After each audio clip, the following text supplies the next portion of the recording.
ከበቂ በላይ እኮ እንደውም አሁን ከተነገረው በላይ የሆኑ ጉዳዮች አሉ እነሱን ማምጣት ሲገባ ለምን ድራማ መስራት ያስፈልጋል ስለዚህ ትልቁ ፋውራውን ይሄ ነው ያ ምንም ያልሆነች ልጅ አሁን ሁለተኛውን ዶክመንታሪ አምነን ነው እንግዲህ ይሄንን የምናወራው ምንም ያልተደረገች ልጅ ባለቤት ያላት ልጅ ወለደች ምን አስነክተው ወላጆች ያሏት ልጅ ቴሌቪዥን ላይ አምጥተህ ወላጆቼ ሞተዋል እንድትል ተደፍሬ ነው የወለድኩት እንድትል ደምቢዶሎ ነው የተማርኩት ብላ እንድትናገር ከማድረግ ይልቅ ሪሊ የተጠቁ ሰዎች አሉ ወለጋ ብትሄድ አታጣም አርሲ ብትሄድ አታጣም ብዙ ሰዎች አሉ እንዳልከው ሱሉልታ አካባቢ የታገቱ ሰዎች አሉ ወደ አዲስ አበባ መግባት ያልተፈቀደላቸው ታግተው ሚሊዮን ገንዘብ የሚጠበቅባቸው ሰዎች አሉ እነሱን አምጥተህ ማሳየት አይሻልም ወይ ችግሩን እሱ አልነበረም ወይ በትክክል የሚናገረው አቶ አማን ታስረው ነበር ከዛ በኋላ በእስራቸው ወቅት እንግዲህ የተደረገባቸው ነገር ሊኖር ይችላል ማስፈራሪያም ጫናም ጥፊና መራቅ መተፋትም ነበረበት ነው እንግዲህ ምን ያህል እውነት እንደሆነ ያው ባለቤቶቹ ይበለጥ ያውቁታል እንጂ በእርግጥ የደህንነት ሰዎች ይዟቸው ምን እንደሚያደርጉ እነሱ በእነሱ ልክ ነው የሚታወቀው እንጂ ተደርጓል አልተደረገም ብለን ልንከራከር አንችልም የአማራውን ግፍ ተናገረችልን ነው አይደል ከነሱ አንፃር የነሱ ፐርስፔክቲቭ እንደዛ ተናገረችልን ነው የአማራውን ግፍ የተናገረችለት ሰው አማራው ለምን ይገርላታል አማራ የሚገርልሻል መንግስት የሚገርልሻል ብላ ስታስፈራራት ነበር አሁን እሱ ያ ድምጽ የኔ አይደለም የሚል ነገር አልተናገረችም በነገራችን ምላሽዋል ስለዚህ የኔ አይደለም ካለች አምናበታለች የሷ ነው ማለት ነው የሷ ከሆነ የተናገረችው ነገር አለ መንግስት የሚገርልሻል አማራ የሚገርልሻል ለምን በአማራ የሚገርል ቢቢሲ በጣም በሚገርም ሁኔታ እኮ በስክሪኑ ላይ እንደገና ደግሞ በሶሻል ሚዲያ ፕላትፎርሙ ላይ የኢቢኤስ ቴሌቪዥን የተሰራውን ስህተት አቶ አማን ከደቂቃዎች በኋላ መግለጫ ይሰጣሉ እኛም ከደቂቃዎች በኋላ የእሳቸውን መግለጫ ይዘን እንወጣለን ልክ የጠቅላይ ሚኒስትሩ ወይ ደግሞ የውጭ ጉዳይ ሚኒስትሩ ወይ የፕሬዝዳንቱ ንግግር እንደምትጠብቀው ማለት ነው በዛ ልክ ያን ያህል ኢቢሲ እና ፋና አብረው ተናበው እየተሰራ የነበረበት ነገር ነው ብርቱካን ይሄ ታሪኳ በዚህ ደረጃ ውሸት ነው ምናምን የሚሉ ዶክመንተሪዎች ባይሰሩበት ኖሮ እና ህዝብ በተቀበለው አፍተር ኦል የነዚህ ሰዎች ይሄንን ድራማ ሰርቷል ተብለው የሚታሙት ሰዎች የፈለጉት አውትፑት ህዝባዊ ማዕበል ማስነሳት ነው የሚል ህዝባዊ ማዕበል እንዲነሳ ተፈልጓል ብሎ ያመነ መንግስት ከዚህ ውጪ ምን የማድረግ አማራጭ ነበረው የሚል ጥያቄውን ማንሳት ያስፈልጋል በመንግስት ሚዲያ ላይ መጥተው መግለጫ እንዲሰጥ የተደረገው እንጂ የብሮድካስት ጉን የተከተለ አይደለም የተካሄደው አንድ ሚዲያ ላይ የሚደረጉ ስህተቶች ማስተባበያ የሚሰጥባቸው ወይም ደግሞ ሐሰት ስለመሆናቸው መነገር ያለበት እዛው በራሱ ሚዲያ ላይ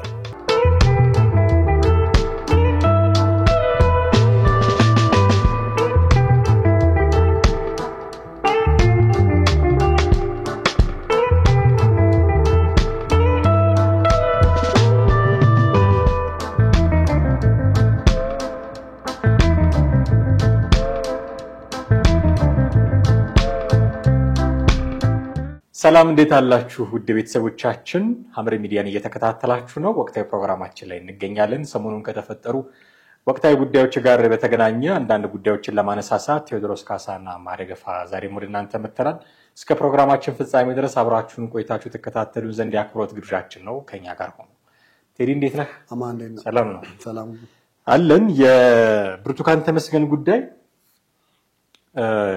ብዙ ሽፋን የተሰጠው ጉዳይ ቢሆንም አሁንም ግን የሚነሱ ጉዳዮች አሉት አፕዴቶች አሉት ከብርቱካን ጋር ተያይዘው የተጠረጠሩት ዲያስፖራ ላይ ሆነው ከተጠረጠሩት ጋዜጠኞች መካከል አንዷ ምላሽ ሰጥታለች እሱን ምላሽ እናነሳለን የኢቢኤስ ቴሌቪዥን የመጀመሪያው ድራማ ነው ምናምን የተባለው ጉዳይ ከቀረበ በኋላ የቀረበው የኢቢኤስ ቴሌቪዥን ላይ እንደሆነ ይታወቃል ከዛ በኋላ የኢቢኤስ ቴሌቪዥን ጉዳይም እንደ አዲስ መነሳት ጀምሯልና እንዴት ነው ኢቢኤስ ቴሌቪዥን ወደ አየር የመጣበት ወደ ሳተላይት የመጣበት ጉዳይ እንዴት ነው ከዛ ጀርባ የነበሩ የህወሓት ወይ ደግሞ ያን የነበሩ የኢህአዴግ ባለስልጣናት እጅ ምን ያህል የረዘመ ነው የሚሉትን ጉዳዮችም ደግሞ እንዲሁ ማነሳሳት ይገባናል ብርቱካን ተመስገን በኢቢኤስ ቴሌቪዥን ከቀረበች በኋላ የመንግስት ሚዲያዎች ያሰራጩት ዶክመንታሪ ነበረ በሱ ብቻ አላበቃም የተለያዩ ደግሞ ባለስልጣናት ሚኒስትሮችም እንዲሁ ደግሞ አስተያየቶችን ሲሰጡበት ነበር በዚህ ደረጃ መንግስት ጉዳዩን ያስጮህበት ወይ ያራገበበት መንገድ ምንድነው ምክንያቱ የሚሉትንም ጉዳዮች ደግሞ እንዲሁ እየፈታተሽን ነው ቆይታ የምናደርገው ዛሬ ከብርቱካንና ከኢቢኤስ ጉዳይ እንጀምር። መቼም ብዙ ተብሎበታል። እዛ ቴሌቪዥን ጣቢያ ላይ ቀርባ እንደውም ማናቸው የኢቢኤስ ስራ አስፈጻሚ አቶ አማን ፍስሐ ጽዮን ካልተሳሳትኩ ስማቸውን መግለጫ ሰጥተው ነበር። መግለጫ ሲሰጡ ምን አሉ? ፕሮግራሙ በቀረበበት ሳምንት ሳይሆን ከዛ በፊት ነበር እንዲቀርብ የተፈለገው የታሰበው። ከዛ አዘግዩልኝ ተብሎ ነው አዘግዩልኝ ብላ ነው ያዘገየ ነው አሉ። ከዛ ከቀረበ በኋላ ደግሞ ይውረድልኝም ያለችው ብርቱካን ነች፣ ራሷ ነች ይውረድልኝ ያለችው አሉ። ብዙ ሰዎችን ደግሞ ግራ ሲያጋባ የነበረ ጉዳይ ምንድነው በመሃል ደምቢዶሎ የሚለው ቃል ነው። እውነቱን ለመናገር እኔ ቴሌቪዥን ላይ ቀጥታ ሲተላለፍ አልሰማሁትም። ዩቲዩብ ላይ ነበረውን ነው የሰማሁት። ለካ ቴሌቪዥን ላይ በተላለፈው ደምቢዶሎ የሚለው ቃል ተጠቅሷል። እንደገና እዛኛው ላይ ተቆርጧል። ዩቲዩብ ላይ ደግሞ ተቆርጦ ወጥቷል። እና እንዴ ደምቢዶሎ ዩኒቨርሲቲ እኮ ስሙ ሳይጠራ ነው የመጣው እያልን ሁሉ ሰማው ነበር። ደምቢዶሎ ዩኒቨርሲቲ የቴሌቪዥኑን ተከታትሉታል። አየህ ስሙ መነሳቱን የቴሌቪዥኑን ተከታትሉታልና ለምን ነው ደምቢዶሎ ተቆርጦ የወጣው ብለህ እንድትጠይቅም ያስገድድሃል። ብዙ ነገር አለው የብርቱካንና የኢቢኤስ ነገር። ግን አውርዱልኝ፣ በዚህ ሳምንት ተጫኑልኝ፣ በዚህ ሳምንት አትጫኑልኝ፣ የደምቢዶሎ ጉዳይ ተቆርጦ ይውጣ የሚሉት ጉዳዮች ብርቱካን ጋር የሆነ ከጀርባ ያለ ነገር አለ ብለህ እንድትጠረጥር ደግሞ የሚያደርግህ ነው የሚሆነውና ምንድነው ይሄን ያህል አንዴ ከተቀረጹ በኋላ ስጋቱን ምን አመጣው? ለምንድን ነው በዚህ ደረጃ ቀን እየመረጡ ማስተላለፍ ያስፈልጋቸው የሚሉትን ጉዳዮች ጥቂት ማንሳት ይኖርብናል። መልካም እንግዲህ እሱን ስናይ ያው ነገርን ከስሩ እንደሚለው መጀመሪያ የብርቱካንን ጉዳይ ህዝቡ የሚያውቀው አለ። ህዝቡ ከሚያውቀው ጀርባ ደግሞ የሆነ ነገር አለ። ለምሳሌ ህዝቡ የሚያውቀው እዛ ላይ ከቀረበች በኋላ የነበረውን ሪአክት እና ሀዘን አብዛኛው ሰው ከጎንሽ ነን ምናምን የሚለውን ነገር ነው ያየው። ነገር ግን በሚገርም ሁኔታ ይሄንን ትወና ለመስራት ከ3 ወር በፊት ነበር የተነጋገርነው ያለችው። ከ3 ወር በፊት አወራን። የቅርብ ሰው ስልክ ነው አሁን የሷ ስልክ ብዙ ስልኮች የተነጋገረቻቸው እየወጣ ነው ያለው። በውጪ ያለ ዲያስፖራውም እያወጣው ነው፣ እነ መዓዛ መሐመድም እያወጡት ነው ያለው። ከዛ ባሻገር ግን የቅርቧ ሰው ደግሞ ሆኖ የደወለላት አሁን በቅርብ ጊዜ ማለት ነው። ለምሳሌ አሁን ልጅቱ የት ነው ያለችው? ባህር ዳር ነው ያለችው ብርቱካን። ባህር ዳር በአሁኑ ሰዓት ባህር ዳር ነው ያለችው። ባህር ዳር ለምንድን ነው ሄደችው? በቃ እንደ መሸሸጊያ እንደ መጥፊያ ብላ ቤተሰቦቿ ጋር ለመሄድ ነበር። በፖሊስ ቁጥጥር ስር አይደለችም። ፖሊስ ከዛ በኋላ ለቋታል ነው የተባለው። ፖሊስ ለቋታል ነው የተባለው። ለቋት ግን ከዚህ በኋላ የምትሄጂበት የምትንቀሳቀሽበት እያንዳንዱን ነገር እንጠብቃለን፣ በያለሽበት ቦታ ኮቴሽ ከኛ ጋር ነው የሚል መልእክት አስተላልፈውላት ከዛ በኋላ ተነስታ ባህር ዳር ገባች። ቤተሰቦቿ ጋር ግን መግባት አልቻለችም። እሷ መጀመሪያ ብላ የነበረው ቤተሰቦቼ ጋር ሊሄድ ብላ ነበር የወጣችው። ቤተሰብ ግን ያ ቪዲዮ ከተላለፈና ካየ በኋላ ስለ ቤተሰቦቿ የተናገረችው ነገር ፍጹም የውሸት ከሆነ በኋላ ቤተሰብ ባለንበት እንዳትመጪ እንዳትደርሽብን፣ በእኛን ብቻ አይደለም ጎረቤቶቻችንን ሰፈሩን ጭምር ነው ያሳፈርሽው ብለው ኃይለ ቃል ከተናገሯት በኋላ መሄድ አልቻልኩኝም ብላ ተናግራለች። እንግዲህ ይሄ ከ3 ወር በፊት ጀምሮ የነበረው የድራማ ትወና የስክሪፕቱ ሙሉ ለሙሉ እንግዲህ ዳይሬክተሩም ስክሪፕት ራይተሩም የሐሳቡን ባለቤት በሙሉ ኢቢኤስ ነው። ኢቢኤስ ስለመሆኑ ደግሞ በቀረጻ ወቅት ራሱ ልጅቱ ምን አይነት ነገር ታደርግ እንደነበረ በተወሰነ መንገድ የወጡ ቪዲዮዎች አሉ። ከዛ በኋላ ደግሞ የኢቢኤስ ባለቤቷ የትወናው ላይ ወይ ደግሞ በወቅቱ ቀረጻ ላይ ሲሆን ልታደርግ የሚገባቸውን ነገሮች ቀድማ አስተነግራት እንደነበረና ምን አይነት አክሽን ማሳየት መቻል እንዳለባት እንዳለ ያን ድርሰት የተባለውን ነገር በሙሉ ስታነብ በጣም በውስጧ ሰርጾ እንዴት እንደነበረ እነዛን ነገር ሁሉ ነገር በክትትል የተደረገ ነገር እንደሆነ ነው የተሰማው። ስለዚህ ደምቢዶሎ ዩኒቨርሲቲ የተመረጠው እንግዲህ ያን ጊዜ እናስታውሳለን ብዙዎቻችን የተጠለፉ ልጆች ነበሩ። የተጠለፉት ልጆች እስካሁን ድረስ እንዳልተመለሱ ቢቢሲ ላይም ሌሎች ሚዲያዎች ላይም በጣም ተደጋጋሚ ቀርቦ ኢቭን ቤተሰቦቻቸው ተጠይቀው መንግስትም ችላ ብሎናል፣ ልጆቻችን የት እንዳሉ አናቅም አሁን ድረስ እያሉ እናት አባት እያለቀሱ ነው ያሉት። ስለዚህ ነገሩን ከዛ ጋር የማያያዝ ነገር አለ። አሁን የደምቢዶሎ ዩኒቨርሲቲም እንግዲህ እዛ ላይ ተገልጿል። ከተገለጸ በኋላ ግን ዩቲዩብ ላይ ሲመጣ ደግሞ ጠፋ፣ ተቆረጠ። ምክንያቱም አንዳንድ ነገሮች ኤቪደንስ የሚጠይቁ አሉ፣ ማስረጃ የሚጠይቁ አሉ። እቺ ልጅ ደምቢዶሎ ዩኒቨርሲቲ ተማርኩ ካለች እኮ ማስረጃዎች ሁሉ አሉ። አዋሳ ደግሞ መኖሯን እዛ ለጓደኞቿ ጋር ሄዳ ተመዝግባ አዋሳ ዩኒቨርሲቲ ትምህርት መጀመሯን ደግሞ የተገለጸ የወጣ ነገር ደግሞ አለና እነዛ ነገሮች ስታይ ከእውነታው ብዙ የሸሹ ነገሮች አሉ፣ ብዙ ወደ ግራ ወደ ቀኝ የወጡ ነገሮች አሉ። ኢቢኤስ ለምን ይሄን ያደረገ በሁለት ነገር ልናየው እንችላለን። ምናልባት አንደኛ የገበያ ነገር የገቢ ነገር አሳስቦት ሊሆን ይችላል። ምክንያቱም ብዙ የኢቢኤስ ፕሮግራሞች በሌላው ዓለም በሰለጠነው ዓለም አሜሪካ፣ አውሮፓ እና ሌሎች ሀገራት ብታየው የዩቲዩብ ስራ ነው። ላዩ ላይ የሆነ ቅመም ተጨምሮበት የቴሌቪዥን ፕሮግራም ሆኖ የመጣው በጣም አብላጫው የውጭ ሾዎችን የሚያየው በሰው ካለ ይሄን ነገር በትክክል ማየት ማረጋገጥ ማወቅ ይችላል። አቶ አማንም እንግዲህ ያው በውጭ ዓለም ለረጅም ዓመት የኖሩ ስለነበሩ እነዛን ነገሮች ፎርማቱን አስተካክሎ የሆነ ቅመም ቀብቶ ለዩቲዩብ የተዘጋጁ ፕሮግራሞችን ሾዎችን ወደዛ ማምጣት የተለመደ ነው። አብላጫው ፕሮግራሞቹ በዛ የተሞሉ ናቸው። ለቴሌቪዥን እንደሚሆን ሆነው ስለምናያቸው ነው እንጂ ይሄም አሁን የዩቲዩብ ስራ የነበረ ነው። እውነቱን ለመናገር አንዳንድ ዩቲዩቦች ላይ ስታይ ተነግሯቸው ታሪክሽን ቁስልሽን ስትናገሪ ማልቀስ አለብሽ፣ ማንባት አለብሽ፣ ፊትሽ ላይ እንደዚህ ያለ ነገር መኖር መቻል አለበት ተብሎ ጋይድ ትደረጋለች። ከዛ ባሻገር ደግሞ የሚጠይቃት ኢንተርቪው የሚያደርጋት ሰው ደግሞ ያንን ነገር እንድትናገር ወይ ደግሞ ያንን ሀዘኗን የበለጠ እንድታወጣ ነው መጫንም መግፋትም ያለበት። ከዛ ለካ በዚህ ልክ ነው ወይ የተበደልኩት የሚለውን ራሷን ወደ ሙድ ውስጥ ከታ መልሳ እንድታለቅስ ምክንያት ይሆናል ማለት ነው። ስለዚህ አንድ በዛ በኩል ነው ያደረገው። ሁለተኛ ደግሞ እንግዲህ አቶ አማን የሚታማበትም የኤርትራዊነቱ ጉዳይም ስላለ ከዛ የወሰደው ሚሽን ሊኖር ይችላል ደግሞ የተባለም አለ። ለዛም ይመስለኛል መንግስት በመንግስት ሚዲያ ላይ መጥተው መግለጫ እንዲሰጥ የተደረገው እንጂ የብሮድካስት ጉን የተከተለ አይደለም የተካሄደው። አንድ ሚዲያ ላይ የሚደረጉ ስህተቶች ማስተባበያ የሚሰጥባቸው ወይም ደግሞ ሐሰት ስለመሆናቸው መነገር ያለበት እዛው በራሱ ሚዲያ ላይ ነው።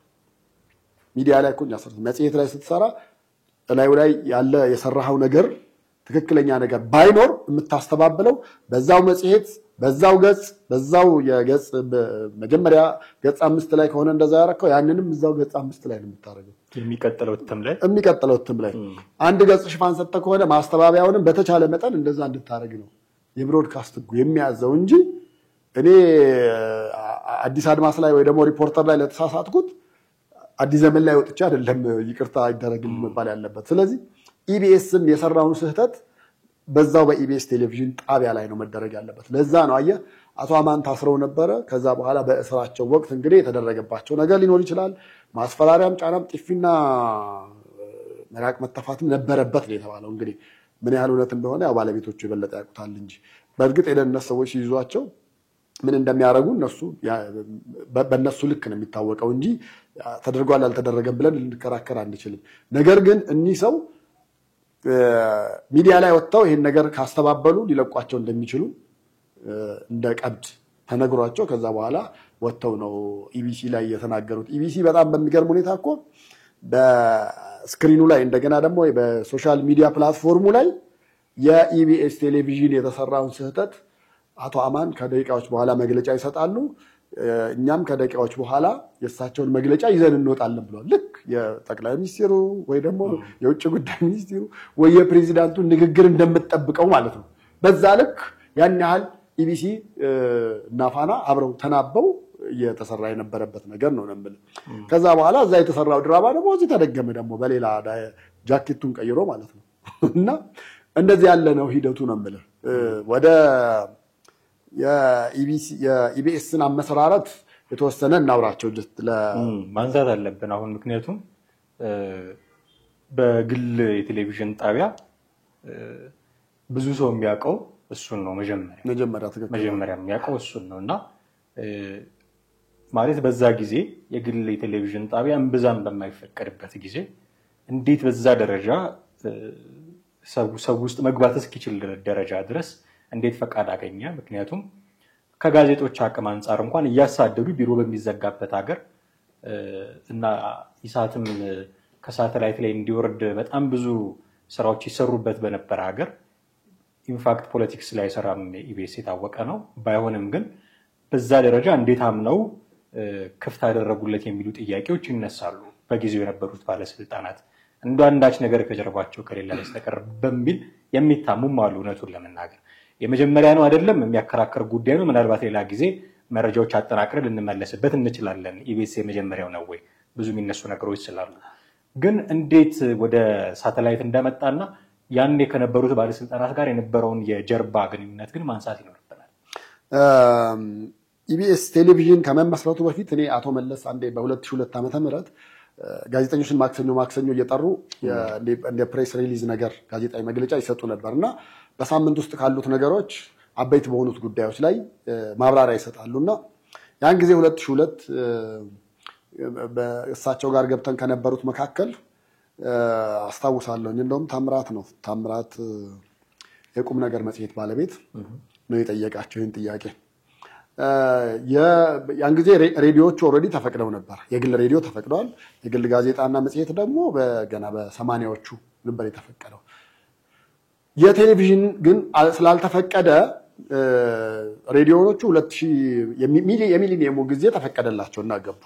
ከሁለት ዓመት በኋላ ይሄ ጥያቄ ተነሳና ለምንድን ነው የግል ቴሌቪዥን ጣቢያዎች እንኳን በዚህ ልክ የማይፈቀድላቸው? ምንድነው ችግሩ? አብዛኛው ፕሮግራሞቹም እንደሚታወቀው ፕሮዳክሽን ነው።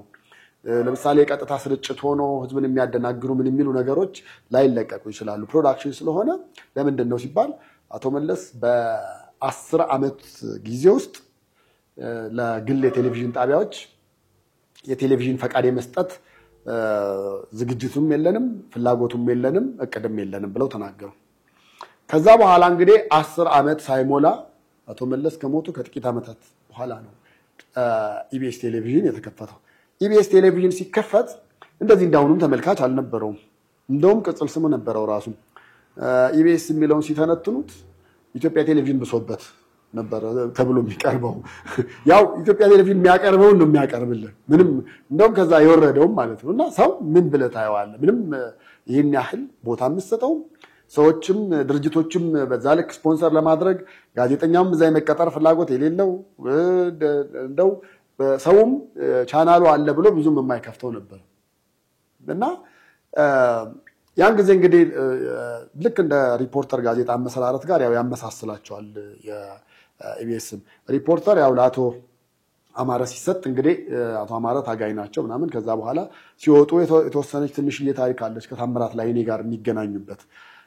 ከዛ በኋላ ነው እንግዲህ ምን ሆነ በእሳቸው አጠር አድርጌ ለመግለጽ አቶ ታምራት ከአቶ አማረ ጋር ጸብ ውስጥ ይገባሉ። ያው ትግል ላይ ከተማ ከገቡ በኋላ ጸብ ተፈጠረና በመሃል መለስ ከሀገር ወጥቶ ያን ጊዜ ታምራት ላይኔ ደግሞ ውጭ ጉዳይ ሚኒስቴር ነበሩ። ማነው ጠቅላይ ሚኒስቴር ነበሩ። ጠቅላይ ሚኒስቴር ሆነው ከአቶ አማረ አረጋዊ ጋር ተጣሉና አቶ አማረ 3 ነገሮች ታደርጋለህ የሚል ክሌም የቀረበባቸው። ያን ጊዜ አቶ አማረ ኢትዮጵያ ቴሌቪዥን ነበር የሚያስተዳድሩት እና ሰራተኞች ስትቀጥር በተለይ ሴቶችን አማግጠህ ነካክተህ ካልሆነ አትቀጥርም የሚል አንደኛው። ሁለተኛ ደግሞ እንደፈለክ ነው በስብሰባውም በሌሎች ጉዳዮችም ራስህን የበላይ አድርገህ ነው የምትቀርበውና እኔ ጠቅላይ ሚኒስቴር መሆኔን አታውቅም ወይ የሚል በመሃላቸው ጸብ ሆነ። በዚህ መሃል አቶ ታምራት ምን አደረገ? ወዲያውኑ መለስ ገና ከውጭ ሳይመጣ ከኢትዮጵያ ቴሌቪዥን አንስቶ አቶ አማረን የኢትዮጵያ ዜና አገልግሎት ተራ ሪፖርተር ሆነው እንዲሰሩ የሚል ደብዳቤ እንዲደርሰው ሆነ።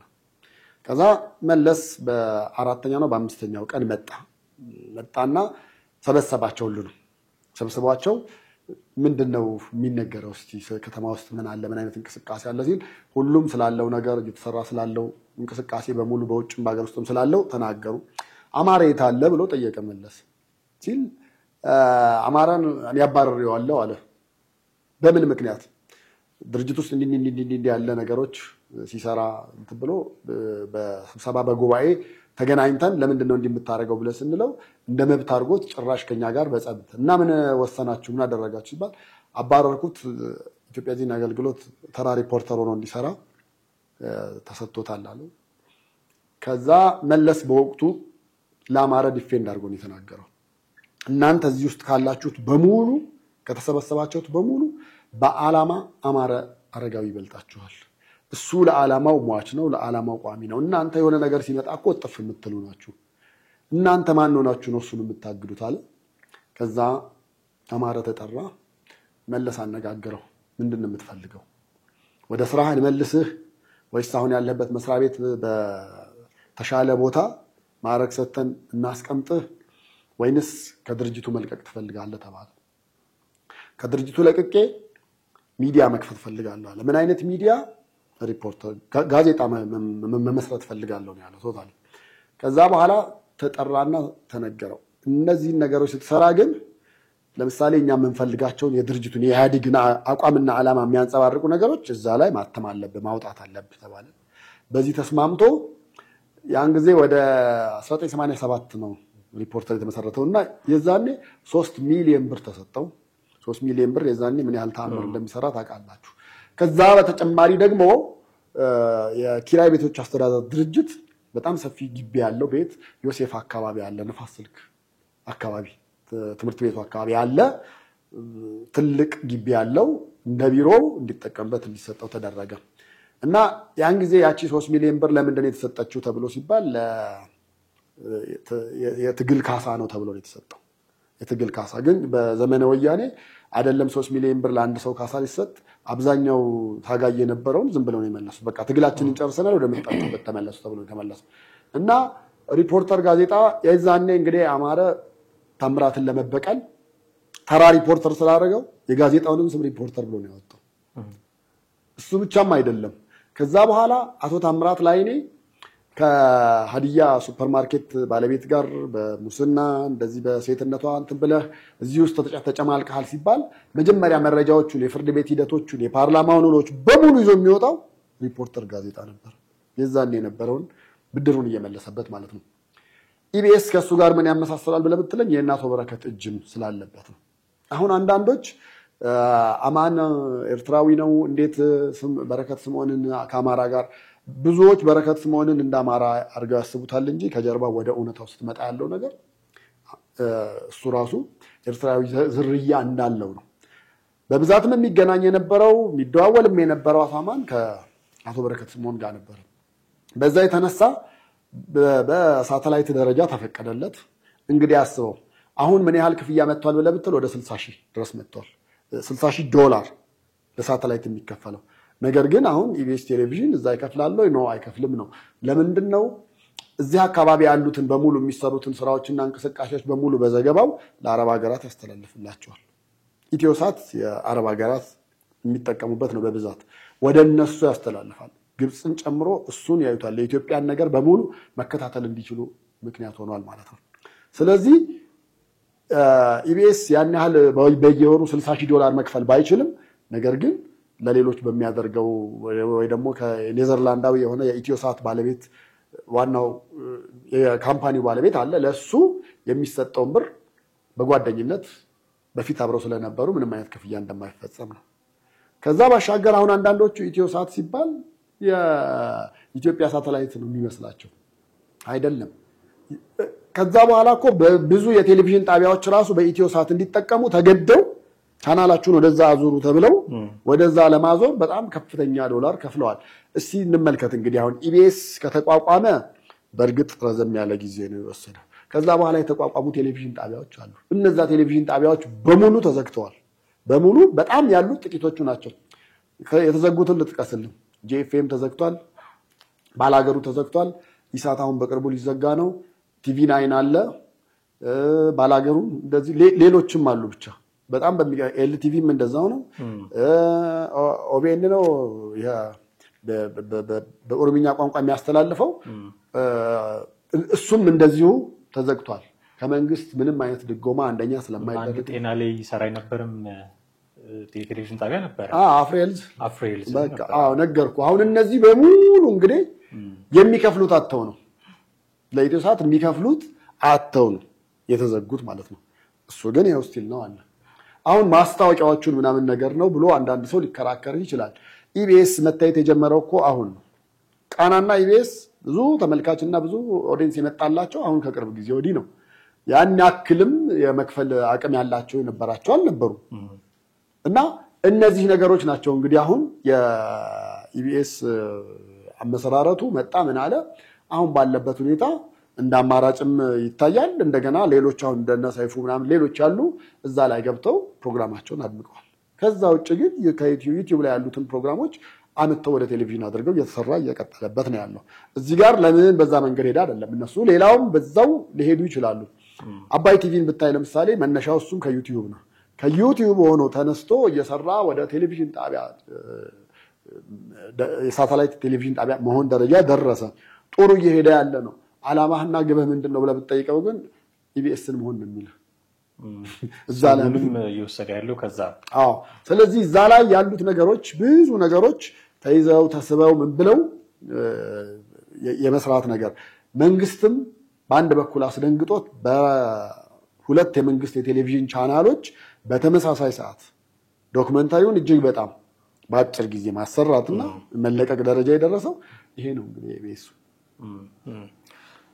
የኢቢኤስ ቴሌቪዥን የተመሰረተበት አግባብ እንዲቆነ ከነበረከት ስሞንም ጋር የሚያገናኘው ነገር ካለ ታዲያ መንግስት ላይ ተቃራኒ የሆነ ነገር እንግዲህ አሁን የባለስልጣናት እጅ ነበረበት ካልን እንዲመሰረት የመንግስት ድጋፍ ነበረው ማለት ነው ሊሸፍኑት የፈለጉት ድምጽ ነበረ ማለት ነው ስለዚህ ከመንግስት ጋር ይሰራ ከነበረ እዛ የቀረበው ዶክመንተሪ ላይ ማዛ ማህመድ ስትናገር እንሰማታለን ኢቢኤስ እና መንግስት አብረው ነው የሚሰሩት ተጠንቀቂ ትላታለች ብርቱካን በዚህ ደረጃ አብረው የሚሰሩ ከሆነ ለምንድነው ይሄ መንግስት የማይፈልገውን ድራማ መስራት ያስፈልገው ድራማ ነው ተብሎ ከታመነ መንግስት የማይፈልገውን ድራማ ታሪያ ለምን መስራት ያስፈልገው የሚል ጥያቄ አሁን ማንሳታችን አይቀርም ሪሊ ከመንግስት ጋር ከሆነ የሚሰራው ባለስልጣናት የመሰረቱት ከሆነ ሌሎች ሻዶ ማድረግ የሚያስፈልጉ ቻናሎችን በሱ ሻዶ ማድረግ አስፈልጎም ከሆነ እንዳልከው አረብ ሀገር አካባቢ ግብጽም አካባቢ መድረስ የሚገባቸው ነገሮች ለማድረስ ሆን ተብሎ የተቋቋመ ከሆነ ዳይሬክትሊ ከመንግስት ጋር የሚቃረን ነገር ለምንድን ነው የሚሰራው እኔ ደግሞ የማዕዛ ተቃራኒ ነው ሆኜ በዚህ መንገድ መግለጽ እንፈልገው ከኢቢኤስ ከመንግስት ጋር ይሰራል ሳይሆን ለመንግስት ታዛዥ ነው አዎ ታዛዥ ነው መንግስት በሪሞት ኮንትሮል የሚያንቀሳቅሰው ነው እዛ ላይ የሚፈጠሩ እያንዳንዱ ስህተቶች ኢቭን እኮ ዜና በግዴታ ነው እንዲሰሩ የተደረገው ኢቢኤስ ዜና መስራት አይፈልግም ነበር ሁሉም ቴሌቪዥኖች እኩለ ቀን ላይ 6 ሰዓት ላይ ዜና ለምታስተላልፉበት ይገባል ተብሎ በተለይ ከዶክተር አብይ ወደ ስልጣን ከመምጣት በኋላ ሰው ፖለቲካ ምናምን ነገር ሰለቸኝ ብሎ አብዛኛው ሰው ዜናን እንደ ፖለቲካ ነው የሚያየው ዜና ፖለቲካ ነው ብሎ ነው የሚደመድመው ባጭሩ ስፖርት ዜናን ብታነብ ፖለቲካ ነው የሚል ሶሻል ምናምን በግዴታ ነው ዜና እንዲሰራ የተደረገ ለምንድነው ከለውጡ በኋላ ጠቅላይ ሚኒስትሩ ማስተላለፍ የሚፈልጓቸው መልእክቶች በሁለቱ ቴሌቪዥን ቻናል ብቻ ነበር የሚተላለፈው ፋናና ኢቢሲ ሰው ደግሞ ፋናና ኢቢሲን ብዙም የሚያዝናና ነገር ስለሌለው ማየት አይፈልግም በዚህ የተነሳ ምንድነው የተደረገው እንደዛ ከሆነ ብሮድካስት ባለስልጣን የመንግስት አካል ነው ለሁሉም የቴሌቪዥን ጣቢያዎች ደብዳቤ ጻፈ ምን የሚል ሁላችሁም ዜና እኩለ ቀን ላይ እንድትሰሩ ዜና ማካተት የአንድ የቴሌቪዥን ጣቢያ ግዴታ ነው በሚል ተጽፎ ደብዳቤ ተበተነ ሁሉም ሳይወድ በግዱ ጧትና ያቀርባል ኢቭን ቃናን ተመልከታው ቃናም ሁሉ አሁን ያው ቃና ቅምሻብ ነው የሚያቀርቡበት ፎርማቱ ላይ የታለ that is it ያ ነው ነገሩ ነው የምልህና ምን መነሻው ግን አሁን ቃናን የሚያይ ሰው ሙሉ ቀን እነዛን የተተረጎሙ ፊልሞች እያየ ቢውል እና ሀገሪቱ ውስጥ የሆነ ነገር ሀፕን ቢያደርግ የሚያቀርበት ነገር የለው የምትል ቀዳዳ ፈጥረው ነው ያው እነሱ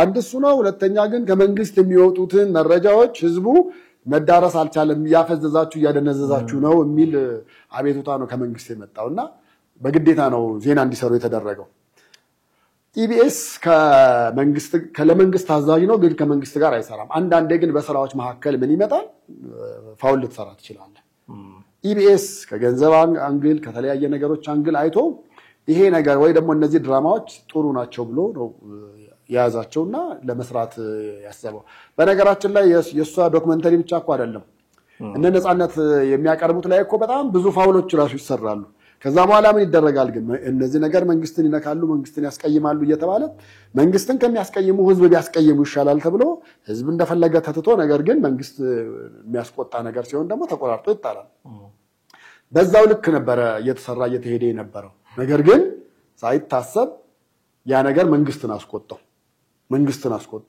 መንግስትን ስላስቆጣው ነው አማንን እስከ ማሰር ደረጃ ያደረሰው እንጂ ሳያስረው እኮ ይሄ እኮ እስር ውስጥ የሚያስገባ ነገር አልነበረም። በአንድ ደብዳቤ ማስተባበያ ሰጡ የሚያስብል ብቻ ነበር። እርግጠኛ ነኝ እኔ እንደውም ሰውየው ከተናገረው ከ40 50 ደቂቃ ምናምን ንግግር የ30 ደቂቃ 20 ደቂቃዋን እኮ ቆርጠው ነው ያሳዩን ያስተሙን አይደለ? ራሱን የቻለ ሰውየው ላይም ዶክመንታሪ ነው የሰሩበትና የሚፈልጓትን ቃላት ብቻ ነው መርጠው ውስጥ የተሰራ ስህተት ነው እንዴት ተደረገ ነው ምናምን ነገር ተብሎ ብላብላ እንትን የተባለው እዛ ላይ ስፖንሰር ይመጣል፣ ሰዎች መነጋገሪያ ይሆናሉ። ለምሳሌ ተመልከት፣ በጣም የሚገርመኝ ነገር እኮ ምን መሰለህ፣ እሑድ ሰይፉ ፋንታውን የሚያቀርባቸው እንግዶች ሰኞ ሶሻል ሚዲያውን ማክሰኞ ሶሻል ሚዲያውን ሲያጥለቀልቁት ታያለህ። እንደዚሁም ደግሞ ኢቢኤስ ላይ ወይ ቅዳሜው ላይ ወይ እሑዱ ላይ የሚቀርቡ አንድ አሳዛኝ ታሪክ ወይ የሆነ ሰው ሶሻል ሚዲያውን ሲቆጣጠር ነው የምታየው። ስለዚህ ለመንግስት የሚያዋጣው ኢቢኤስንም መቆጣጠር ነው። ኢቢኤስን መቆጣጠር ማለት በአንድ በኩል አጀንዳ ሰጥተ በዚህ በኩል አስኪድልኝ እንግዳ እነዚህን አቅርብልኝ እንደገና እነማንም እንደምታቀርባቸው መጀመሪያ ቀድመ ኢንፎርም አድርገን ይባላል። በምን ታሪክ ዙሪያ ነው ምናምን ይባላል።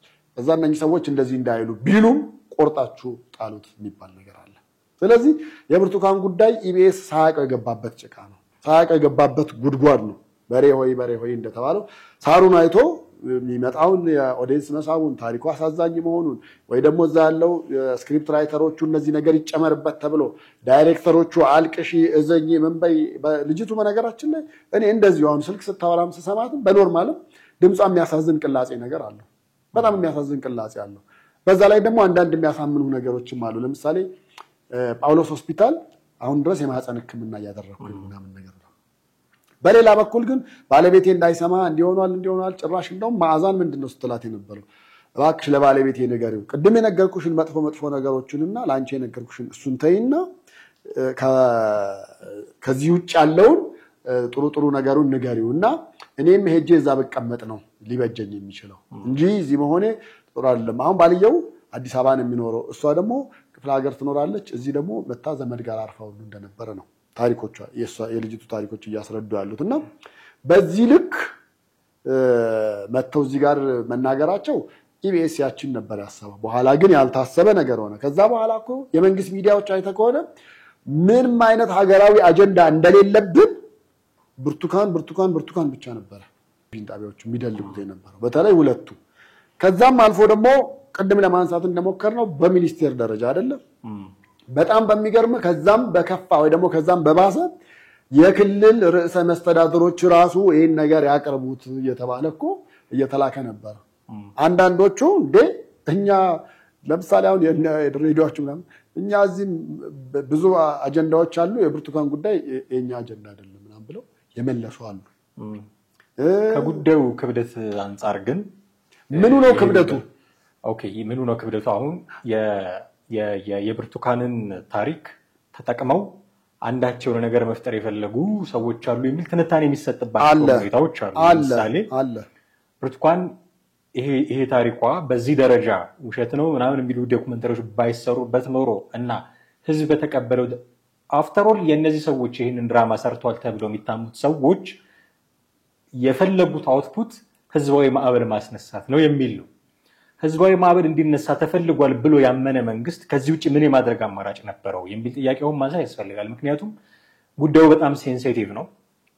ውስጡ ፖለቲካ አለበት፣ ውስጡ የዘር ጉዳይ አለበት፣ ውስጡ የፋኖ ጉዳይ አለበት፣ የአማራ ትግል ጉዳይ አለበት ውስጡ። ይሄ ሁሉ ጉዳይ ያለበት ህዝብ ዘንድ የደረሰበት መንገድ ደግሞ በጣም ሰፊ ሆኖ እንደውም የሆነ ሰዓት ላይ እኮ በቃ ካሁን በኋላ እናቁሙ አጀንዳውን አሉ እንጂ እነ መሳይ መኮንን የፈለጉት ከዛም በላይ ማራገብ ነበረ። ልጅቷ የተናገረችውን ነገር እኛ ወደ ደንቢ ዶሎ አዙረን ተናግረናል፣ መናገራችንን እንቀጥላለን ሲል ነበረ መሳይ መኮንን። ከዛ መሀል ላይ አይ በቃ ማቆም አለብን አጀንዳችን ሌላ ነው ብሎ የተደረሰበት ነገር አለ ማለት ነው፣ የተባነነባቸው ነገር አለ ማለት ነው ብለህ እንድትወስድ ያደርጋል። ስለዚህ የተፈለገ ነገር ነበረ። የብርቱካንን ታሪክ ተከትሎ እንዲፈጠር የተፈለገ ህዝባዊ ንቅናቄ ነበረ ማለት ነው። እርግጠኛ ሆነን መናገር አንችልም፣ ግን ሁኔታውን ስታየው እንዲህ አይነት ነገር ልትገምት ትችላለህ።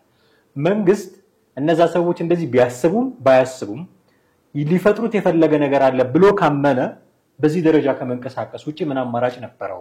ከዚህ በፊት ጠቅላይ ሚኒስትር ዶክተር አብይ አህመድ የመጡ ሰሞን ወደ ስልጣን የመጡ ሰሞን ስለ ሚዲያ የተናገሩት ነገር ነበረ። ምናልባት እንደውም በቅርብ ጊዜ በጣም ሲዘዋወርም አየዋለሁ።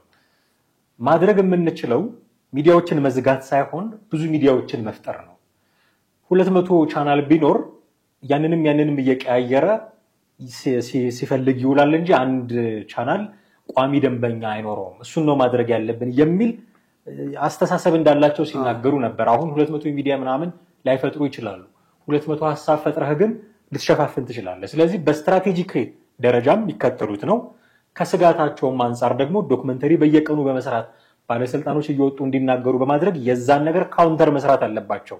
እንደ መንግስት ይሄ ይጠበቃል ብዬ ነውና ለምንድን ነው የሚያስደንቀን? በዚህ ደረጃ በጣም ሊያስደንቀን ይገባል ብዬ አስባለሁ። እኔ አሁን ለምሳሌ ትምህርት ሚኒስቴር በሷ ጉዳይ ተናገረ ሲባል በጣም ያሳቀኝ።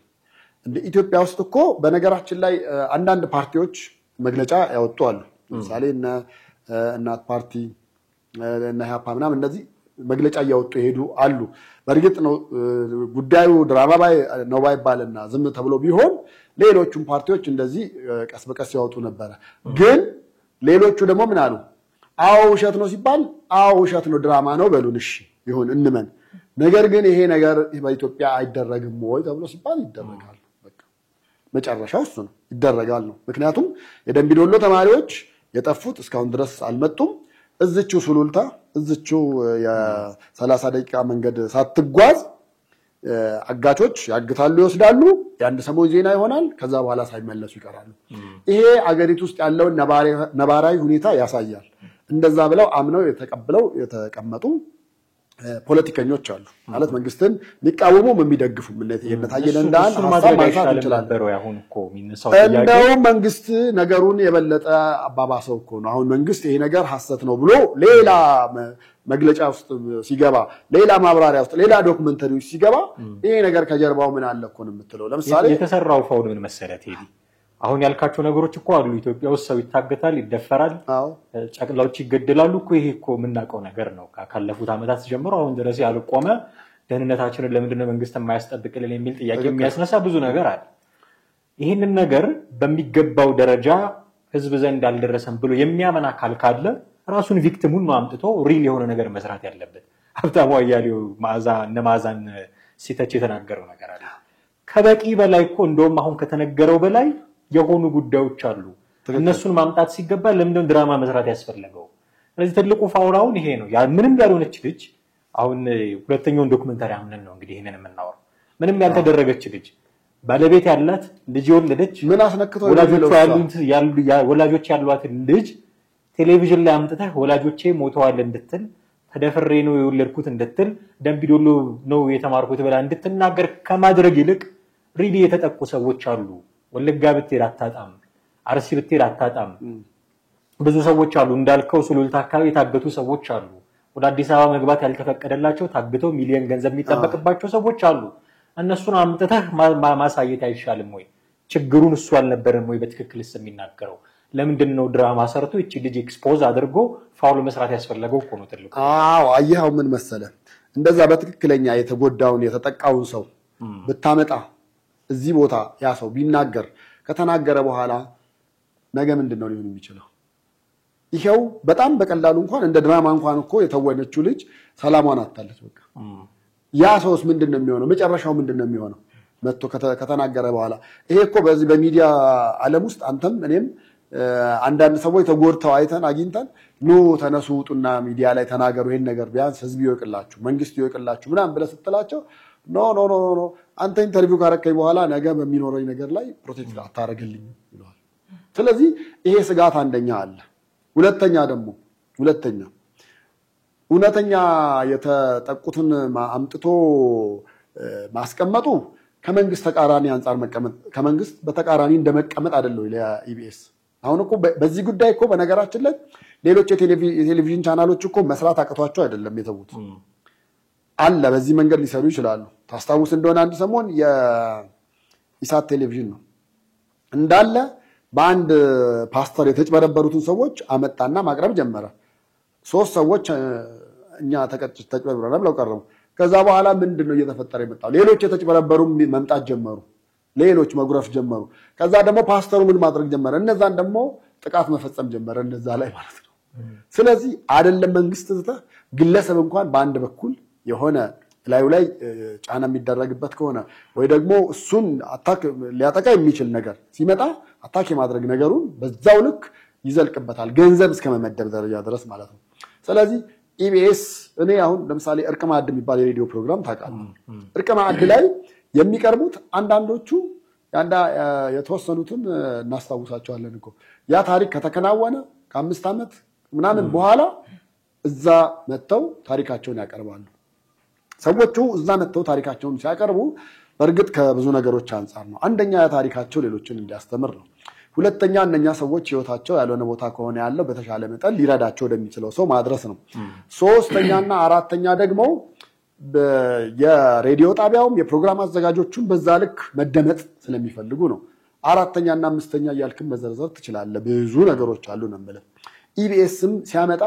ተደማጭ ለመሆን ተፈላጊ ለመሆን ምን ለመሆን ነው እንጂ ቀጥታ ነገር ወስዶ ከፖለቲካ ጋር የሚያላትመው እንደሆነ 1% ያሰበ አይመስለኝም 1% ያሰበው በዚህ ልክ ይገናል ብሎም አላሰበም አሁን እርግጠኛ ነኝ ያንን ዶክመንታሪ እንዲ ከመተላለፉ በፊት እዛ ኢቢኤስ የተሰራው ማለት ነው ሙሉ ለሙሉ ከመተላለፉ በፊት እስቲ ለአማን ቢሮ ቁጭ አድርጋ አሳየው አሪፍ ነው በጣም ጥሩ ነው ይነቀንቃል በቃ ሰው ማዝኖ ምናምን እንትን ያረጋል ብሎ ነው ይተላለፍ ብሎ ሊፈርምበት የሚችለው እንጂ ነው ይሄ ነገር በውስጡ ፖለቲካ አለው ያማራን ህዝብ የሚነካ ነው መንግስትን የሚያስቆጣ ነው ህዝብን የሚነቀንቅ ነው በዚህ ልክ ደግሞ ህዝብን የሚያስቆጣ ነው የሚል ትንታኔ ውስጥ አይገባም አንዳንዴ ፕሮፌሽናል ያልሆኑ ጋዜጠኞች ሰዎች ስትቀጥር እንደዚህ ያለ ነገር ነው ሊያጋጥም የሚችለው ውስጥ የተቀመጡት መዝናኛ ፕሮግራም መሆኑን የሚያውቁት መዝናኛ ፕሮግራምን እንዴት አድርገህ ፖለቲሳይዝ ታደርገዋለህ እንዴትስ እንደዛ እናስባለን በቃ እንጂ እያንዳንዱ ነገር እኮ ፖለቲካ ብናረጋው እኮ እዛ ላይ የቀረቡትን እንግዶች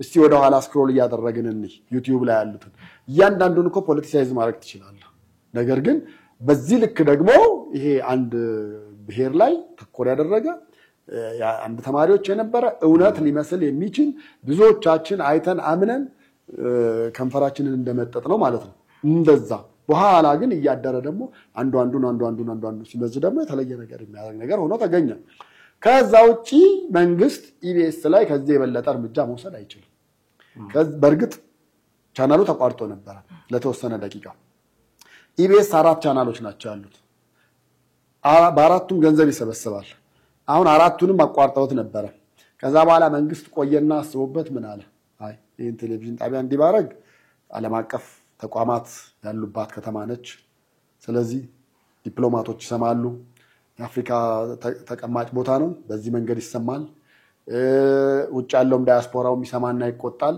እንደገና ዓለም አቀፍ ይሄን ሁማን ራይትሶች ብለን የምንላቸው እና ሲፒጄ ለምሳሌ ሐሳብን በነጻነት የመግለጽ አንድ ሚዲያ ሲዘጋ ይንጫጫሉ በቃ ስለዚህ መንግስት እነዛ ነገሮች ስላየ ዋይ ኖት ሰውየውን አምጡት የተደረገው ነገር ስህተት ነው ይበል ከዛ በኋላ እሱን ልቀቁት ቻናሉ ይቀጥል ተባለ በቃ ይሄ ነው ጫውታው መንግስት ጋር መንግስት ማድረግ ያለበትን ነገር አድርጓል በዛው ልክ ግን ነገሩ ደግሞ እንዲጦዝ ምክንያት ሆኗል ምክንያቱም በኢቢሲ እና እዛ ላይ ቀድመህ ማስታወቂያ ለቀህ ልክ ህዳሴው ግድብ የሚመረቅ አስመስለ ወይ ደግሞ የባህር በር የተፈቀደልን አስመስለ በዚህ ሰዓት የሚሰጠው መግለጫ ምናምን ብለ ስትል ያን ብርቱካንን ስታነሳና የህዳሴው ግድብና ወደብ እናገኛለን የሚለው ዜና ምንና ምንድነው ይሄ በኢትዮጵያ ውስጥ በየቀኑ የሚፈጠሩ ነገሮች ናቸው መንግስት ይሄን ነገር ለማስቆም በዛ ልክ መሄድ መቻል አለበት ነው ብለው ከዛ ውጪ ኢቢኤስ ሳስበው ነው እዛ ነገር ውስጥ የገባው እንጂ በርግጥ አስበውበት ቢሆን አማን ሀገር ውስጥ ሆኖ ነገር ይለቀቃል እንደ ነገራችን ላይ ተወደደም ተጠላም እኮ ዛሬ እኮ ትልቁም ትንሹም የደህንነት ሰው አንተ ላይ አለቃ ነው ሊሆን የሚፈልገው ማለት ሶ እንደዛ ባለበት ሁኔታ ላይ እንዴት አድርገህ ነው ሀገር ውስጥ ቁጭ ብለህ ይለቀቅ ብለህ ልታስለቀቅ ስለውና ይሄ ፖለቲካል ኢንቴንሽኑን ምንም አላወቁም አልተረዱም ነበር ለቀቁት ከዛ በኋላ ሲመጣ ሌላ ትርጉም ሌላ ጣጣ ሌላ ነገር ይዞ መጣ እሱ የመጣው ደግሞ ሌላ ነገር ይዞ ያወጣ መጣና እንደዛ ሆነ ብዬ ነው ማስበው ልክ ባለፈው ሰይፉ ላይም ቀርባ የነበረችው ያቺ ኩላሊት ሰጠ መጀመሪያ እኮ ኩላሊት ሰጠ ሲባል እኮ በምድር ላይ እንደሱ አይነት ባል የለም ብሎ ሁሉም ተነሳና እንተናል ከዛ ሲሆን ቀጠለና አሁን አብረው አይደሉም ተለያይተዋል አፈርት ብላ ኩላሊት ሁለት ያለውን አንዱን ወስዳበት እንደዚህ ታረጋለህ ይተባል ከዛ ቀጠለ ሲቀጥል ልጁ ኩላሊቱን ሸጦ ነው ብር ተቀብሎ ነው ከዛ ጠጥቶበት ሲጨርስ ነው እንደዚህ ያለ ተአምር የተፈጠረው የሚባል ነገር አለ አንዱን እየመዘዘ የሚያመጣው ነገር ያ ነው ማለት ነውና እዛ ላይ አሁን ያም ኩላሊቱ ፖለቲሳይዝ ማድረግ የሚቻልበት ብዙ መንገዶች ነበሩ ግን የልጆቹ ብሔር አልተገለጸም ለዛ ነው መውጫ እንዲሆነን አንድ ጉዳይ እናንሳና እናብቃ እስኪ ይሄንን ጉዳይ ማዛ መሐመድ ምላሽ ሰጣለች በእርግጥ እንዲህ የተቀረጸ የተናገረችው ሳይሆን በጽሁፍ ነው ምላሽ የሰጠችው እጃችን ላይ ያሉትን መረጃዎች አጠናቅረን ምላሽ እስክንሰጥ ድረስ ትንሽ እንቆያለን እኛ የምትለው አብሯት ስሙ የተጠቀሰው ተስፋዬ ካልተሳሳተ እሱን ማለቷ ነውና ያሉትን መረጃዎች አጠናቅረን ምላሽ እስክንሰጥ ጊዜ ይፈጃል ግን መንግስት የሰራው ስራ ድራማ ነው የሚል ጥቅል ሐሳብ ነው ረዘም ያለ ነገር ነው የጻፈችው ግን ጥቅል ሐሳቡ እንደዛ ነው መንግስት የሰራው ነገር ድራማ ነው የሚል ነው እንዲህ አይነት ምላሽ ሰጣለች ከማዛ ጋር ግን ተያይዞ የሚነሱ ጥያቄዎች ምንድናቸው ጉዳዩ እውነት ነው ብለን ብንወስድ እንኳን ኢቢኤስ ላይ የቀረበው ጉዳይ አሁን እውነት ነው ብለን ብንወስድ የአማራውን ግፍ ተናገረችልን ነው አይደል ከነሱ አንፃር የነሱ ፐርስፔክቲቭ እንደዛ ተናገረችልን ነው የአማራውን ግፍ የተናገረችለትን ሰው አማራው ለምን ይገርላታል አማራ የሚገርልሻል መንግስት የሚገርልሻል ብላ ስታስፈራራት ነበር አሁን እሱ ያ ድምጽ የኔ አይደለም የሚል ነገር አልተናገረችም በነገራችን ላይ ምላሽዋል ስለዚህ የኔ አይደለም ካለች አምናበታለች የሷ ነው ማለት ነው የሷ ከሆነ የተናገረችው ነገር አለ መንግስት የሚገርልሻል አማራ የሚገርልሻል ለምንድን ነው አማራ የሚገርላት መንግስትስ ይሄው እንዳልገደለ አሳይቷል አንተ እንዳልከው ተንከባክቦን ባህር ዳር ካደረሳት ካላሰራት አትሊስት ትልቅ ነገር ነው ስለዚህ የሰሩትን ፕሮፓጋንዳ በካውንተር ፕሮፓጋንዳ አፍርሶባቸዋል በሌላው ማለት ግን ማዛ ማመር መጠየቅ ያለበት መንግስት የሰራው ውሸት ነው ካለች የኢቢኤስ እውነት ነው ማለት ነው የኢቢኤስ እውነት ከሆነ ተጨቁነናል የሆነ መዋቅራዊ በደል እየደረሰብን ነው የሚለው ነገር ሪፍሌክት ያደረገችላትን ብርቱካንን ለምንድን ነው አማራ የሚገላት አማራ ይገልሻል የምትለው የሚል ነገር ማንሳት አለ አዎ እሱን ነገር እኔም ሰምቼዋለሁና መንግስትም ይገልሻል አማራም ይገልሻል ብላለች አሁን መንግስት ኦሬዲ በዚህ ልክ የፖለቲካውን አቅጣጫ የመቀየር የማዞር ነገር መደረጉና ጫናዎች ወደ መንግስት እንዲመጡ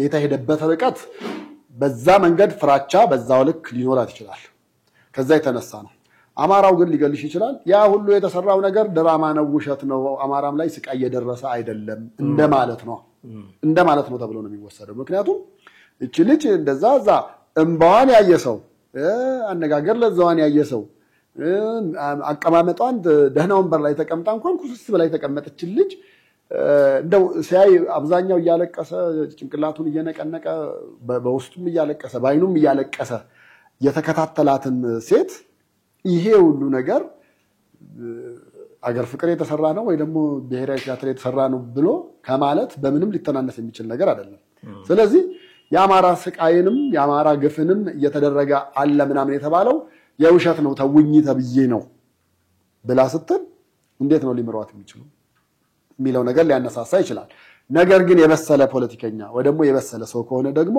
እሷ ላይ እርምጃ መውሰዱን ምናምን አይደለም ኢንቴንሽኑን ነው እንት ማለት ማሰብ መቻል ያለበት እቺ ልጅ ከምን ተነስታ ነው ነገር ልትሰራ የቻለችው ለምሳሌ የሆነ ስልክ ላይም የተናገረችው ነገር ነበር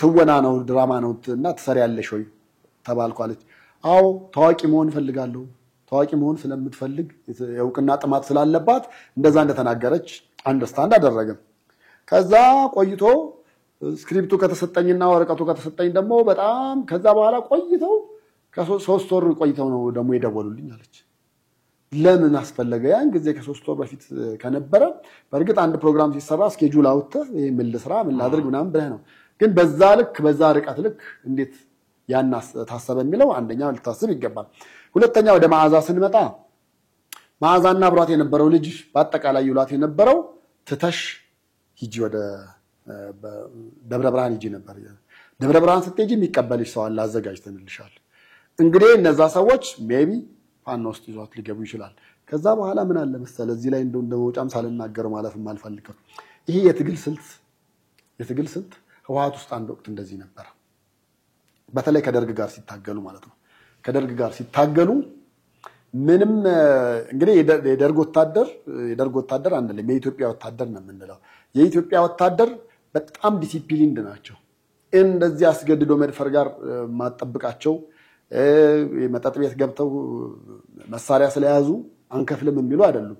ነገር ግን ትግራይ ውስጥ የተወሰነ ቦታ ወያኔ ከደርግ ጋር ይታገል በነበረበት ጊዜ አንዳንድ ሴቶችን አንዳንዶቹን የደርግ ልብስ የለበሰ መጥቶ እየደፈራቸው ከዛ በኋላ ያንን ስቃያቸውን ወይን በሚባል በነሱ ጋዜጣ ከነ ልጆቹ ፎቶ እንዲወጣ ይደረግ ነበር።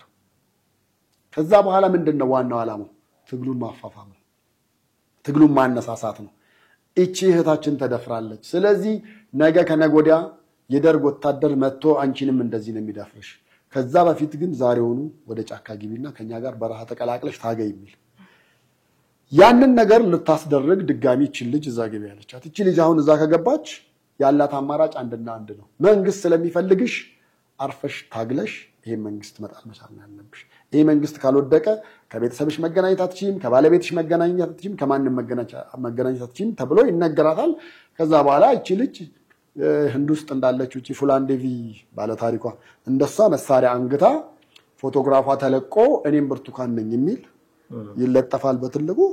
ከዛ በኋላ ሁሉም የአማራ ሴት ወደ ትጥቅ ትግል ይገባል። እኔም ብርቱካን ነኝ እያለ ማለት ነው። እና ብርቱካናማ አብዮት በዛው ይቀጥላል ማለት ነው። ብርቱካናማ አብዮት በጫካ ውስጥ፣ ብርቱካናማ አብዮት በከተማ ነበር የተለመደው፣ ግን በጫካ እንዲቀጥል ለዛ እንደ መጠቀሚያ ለማድረግ እሳቤ እንደነበር ነው የሚገባኝ።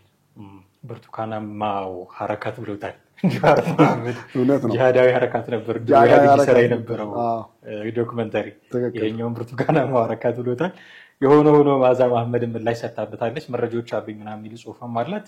ምንድነው መረጃዎቿ? ምናልባት የሚያቀርቡት ከሆነ አይ ዶንት ቲንክ ግን የሚያቀርቡት ከሆነ ተመልሰን ደግሞ እሱን ጉዳይ የምናነሳ ይሆናል አፕዴቶች ካሉ።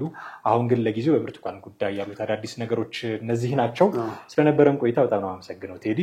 ውድ ተመልካቾቻችን እናንተም ከኛ ጋር ነበራችሁ ቆይታ እጅግ አድርገን እናመሰግናለን። በሚቀጥለው ጊዜ ደግሞ በሌላ ርዕሰ ጉዳይ እንዲሁ መልሰን የምናገኛችሁ ነው የሚሆነው። ሀሳብ አስተያየቶቻችሁን በተለመደው መልኩ ልታደርሱን ትችላላችሁ። ደውሉልን፣ ጻፉልን። የፕሮግራማችን ግብዓት ይሆናል። እሱን ማድረጋችሁን አትዘንጉ እያልን እዚህ ላይ እንሰናበታችኋለን። ጤና ይስጥልን።